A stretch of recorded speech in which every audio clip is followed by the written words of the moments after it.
You are buying fruit at the grocery store while your yard has 6 fruit trees that produce almost nothing, and you are watching your neighbor harvest 100 apples while your tree gives you 15.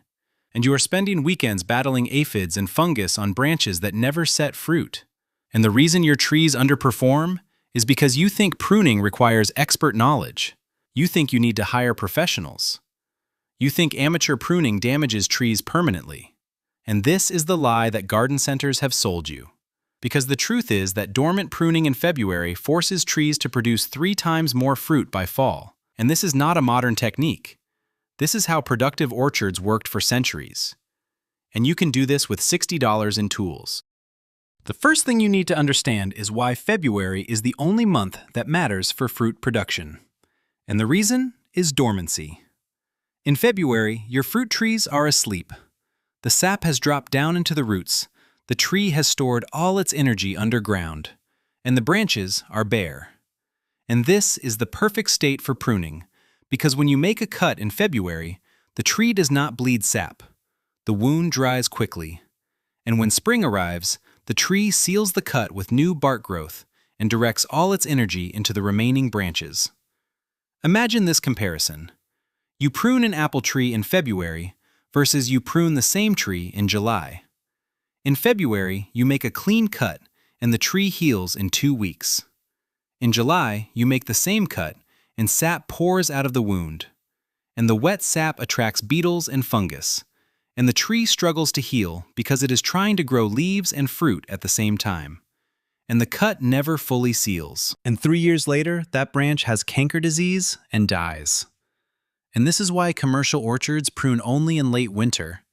And a fruit tree expert named Michael Phillips writes that dormant pruning in February is the foundation of productive orchards because the tree is not stressed and the wounds heal fast, and the energy goes exactly where you want it to go. And the second reason February matters is because you can see the structure of the tree. The leaves are gone, and you can see which branches are crossing. You can see which branches are growing toward the center. You can see which branches are dead. And you can make decisions based on structure instead of guessing through a canopy of leaves. And here is what most people miss. Pruning is not about making the tree smaller. Pruning is about forcing the tree to produce fruiting wood instead of vegetative wood. And this is the concept that changes everything. Imagine this comparison. Water sprouts versus fruiting spurs. Water sprouts are the long vertical branches that shoot up 6 feet in one season, and they grow from the top of the tree, and they produce 0 fruit, and they shade out the productive branches below. And fruiting spurs are the short, stubby branches that grow 3 inches per year, and they produce flower buds, and each spur can produce 20 apples over 6 years. And when you do not prune, the tree produces water sprouts because water sprouts are easy for the tree to grow, and the tree thinks it is winning by growing tall. And you think the tree is healthy because it is putting out 6 feet of new growth every year. And meanwhile, the fruiting spurs are dying in the shade, and the tree produces 12 apples. And when you prune in February, you remove the water sprouts, and you open up the canopy, and sunlight reaches the fruiting spurs. And the tree realizes it cannot waste energy on vertical growth. And the tree shifts all its energy into the fruiting spurs. And those spurs explode with flower buds in April. And each bud becomes an apple. And the tree produces 40 apples. And this is not theory. This is exactly how apple trees work. Apple fruiting spurs live for 6 to 8 years, and each spur produces fruit every year if it gets sunlight. And if the spur is shaded by water sprouts, it stops producing after 2 years and dies. And peach trees work differently. Peaches fruit on 1-year-old wood. And this means the branch that grew last summer will produce peaches this summer. And then that branch will never fruit again. And this is why peach trees require aggressive pruning. You remove 50% of last year's growth every February. And this forces the tree to grow new fruiting wood every year. And cherry trees fruit on spurs that live for 10 years. And pear trees fruit on spurs that live for 8 years. And plum trees fruit on 1-year wood like peaches. And once you understand the pattern, you know exactly what to cut. And Phillips writes that the difference between a productive orchard and a neglected orchard is simply this. A productive orchard removes vegetative wood and preserves fruiting wood. A neglected orchard allows vegetative wood to shade out the fruiting wood. And after 5 years, the neglected orchard stops producing fruit. Now, here are the 12 trees, and these are the trees that respond to February pruning with massive yield increases. And the first group is stone fruits, and stone fruits are peaches, nectarines, plums, and apricots. And all stone fruits fruit on 1-year-old wood. And all stone fruits require the same pruning strategy. And here is the strategy for stone fruits. You prune to an open center. And an open center means the tree is shaped like a vase, and the center of the tree is empty, and sunlight penetrates all the way to the ground. And you maintain 8 to 12 main scaffold branches, and these branches grow outward at a 45-degree angle. And every February, you remove 50% of last year's growth on each scaffold branch. Here's what this looks like on a 6-year-old peach tree. The tree has 10 main scaffold branches, and each branch grew 3 feet of new wood last summer. And in February, you cut each branch back to 18 inches from the main trunk. And you remove all the branches growing toward the center of the tree. And you remove all the branches growing straight up. And you remove all the branches growing straight down. And when you finish, the tree looks bare, and you think you killed it. And then spring arrives, and each of those 18-inch stubs pushes out 12 new shoots.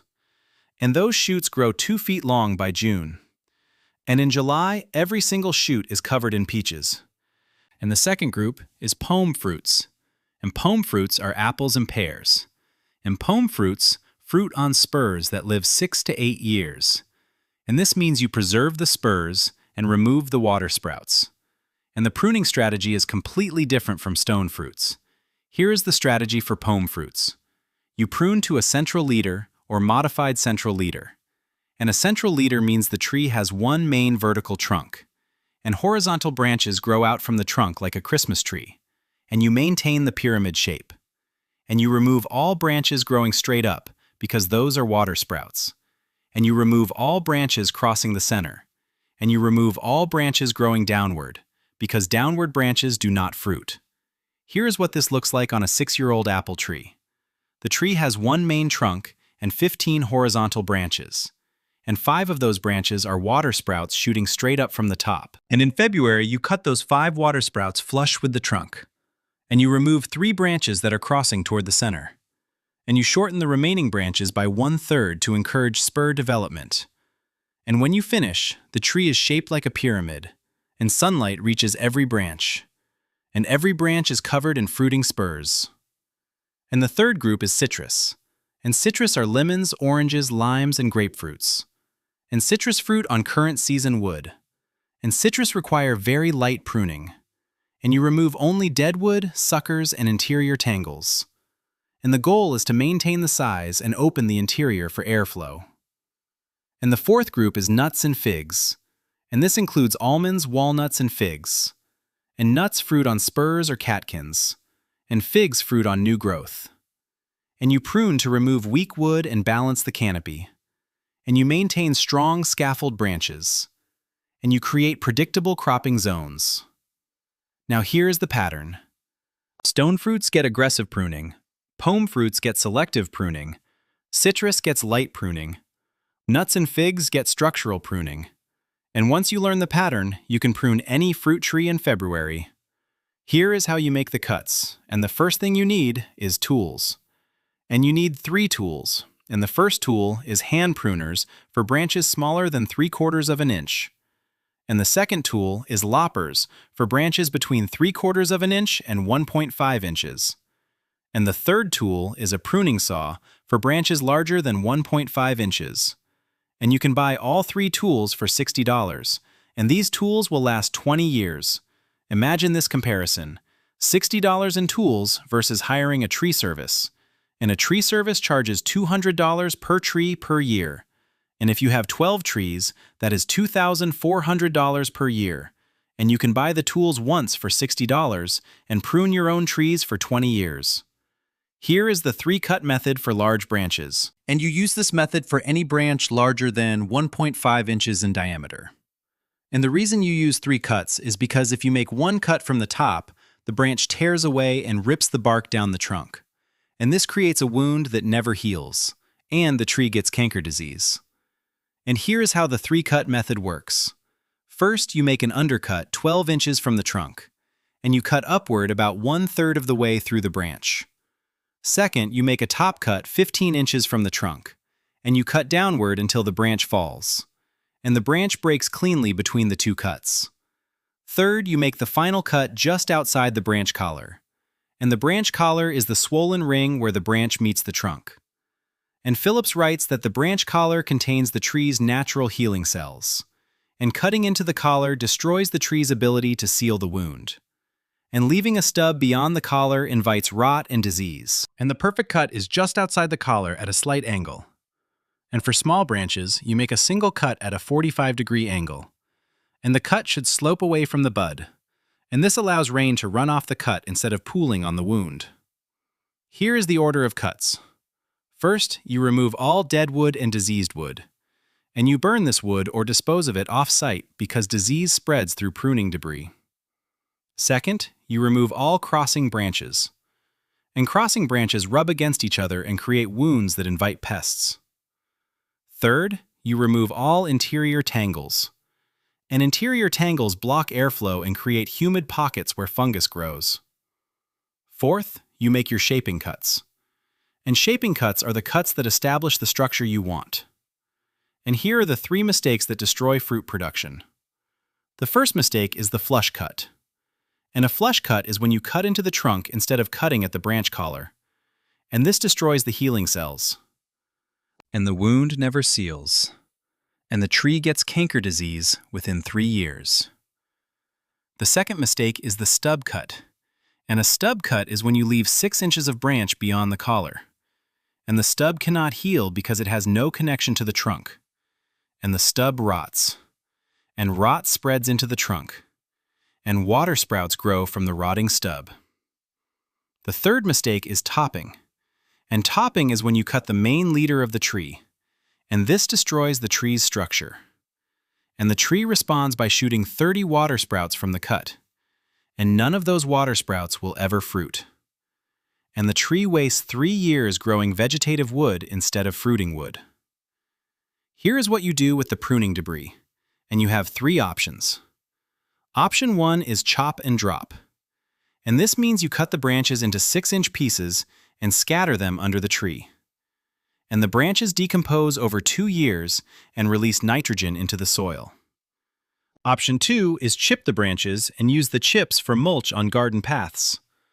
Option 3 is burn the branches if they have disease. And you do not seal the cuts with tar or paint, and this is critical. Wound sealers trap moisture against the cut, and trapped moisture invites fungus, and the tree cannot breathe through the sealed wound, and the wound rots instead of healing. And you let the cuts dry naturally, and the tree seals the wound with new bark growth in 4 to 6 weeks. Here are the results you can expect. And this is where the February pruning pays off through the entire growing season. In February, you spend 2 hours per tree making the cuts, and the trees look bare, and you wonder if you cut too much. In March, the trees push new growth, and the pruned branches explode with shoots, and you apply 2 inches of compost around the base of each tree, and you water deeply once per week. In April, the trees bloom, and a pruned tree produces 3 times more flowers than an unpruned tree, and every flower is a potential fruit. In May, the flowers turn into fruit, and you see 200 tiny apples on a tree that used to produce 12. And this is when you thin. And thinning means you remove half the fruit. And you thin to 50 apples. And this seems wasteful. And the reason you thin is because 200 apples will all be small and wormy. And 50 apples will be large and perfect. In June and July and August, the fruits grow, and the open canopy allows sunlight to reach every apple. And the airflow prevents fungus. And you water deeply twice per week during hot weather. In September and October, you harvest. Here is what a 6-year-old apple tree produces before and after February pruning. Before pruning, the tree produces 12 apples per year, and 8 of those apples have worms or rot, and you eat 4 apples. After February pruning, the same tree produces 50 apples per year, and all 50 apples are clean and large. And you eat fresh apples from September through November, and you store apples in the basement until January. Here is what a 6-year-old peach tree produces. Before pruning, the tree produces 20 small peaches, and 15 of those peaches have brown rot. After February pruning, the tree produces 60 large peaches, and the open canopy prevents brown rot. And you eat fresh peaches from July through August, and you can or freeze 40 peaches. And here is the dollar value of this production. Organic apples at the grocery store cost $3 per pound, and 50 apples weigh 50 pounds, and one tree produces $150 worth of organic apples per year, and you have 12 trees. And 12 trees produce $1,800 worth of fruit per year, and organic peaches cost $4 per pound, and 60 peaches weigh 30 pounds, and one peach tree produces $120 worth of organic peaches. And cherries cost $8 per pound, and figs cost $6 per pound. And here is the cost. You spend $60 on pruning tools one time, and you spend 2 hours per tree per year making cuts. And 12 trees require 24 hours of labor per year. And this is versus hiring a tree service. And a tree service charges $200 per tree. And 12 trees cost $2,400 per year for professional pruning. Here is the return. You invest $60 in tools and 24 hours of labor, and you produce $1,800 per year in organic fruit, and you save $2,400 per year in tree service fees. And total annual value is $4,200. And payback period on the $60 tool investment is 5 days. And this system runs for 30 years. And Phillips writes that a well-pruned orchard produces abundant fruit for 30 years, while a neglected orchard declines after 10 years. And the difference is simply this. A well-pruned orchard removes vegetative wood every February and forces energy into fruiting wood.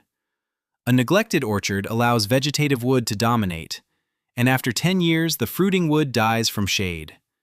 And this is not a one-time fix. This is an annual system. Every February you prune, every March you feed the trees, every May you thin the fruit, every summer you water deeply, and every fall you harvest. And this system runs for 30 years with minimal cost. And once you understand this, you stop thinking of your fruit trees as landscaping. You start thinking of them as a production system. A system that produces $1,800 per year in organic fruit. A system that requires 24 hours of labor per year. A system that saves $2,400 per year in tree service fees. A system that runs for 30 years. And Phillips writes that an orchard is not a collection of trees. An orchard is a managed ecosystem. And the foundation of that ecosystem is dormant pruning. And dormant pruning happens in February. And this is what commercial orchardists understood 80 years ago. And this is what backyard gardeners are rediscovering now. And the best part is that once you prune your first tree in February, you will never hire a tree service again. You will see the explosion of flowers in April. You will thin the fruit in May. You will harvest 50 apples in September. And you will realize that the $60 you spent on pruning tools was the best investment you ever made. Because this is not just pruning. This is orchard management. This is food production. This is a system that feeds your family for decades.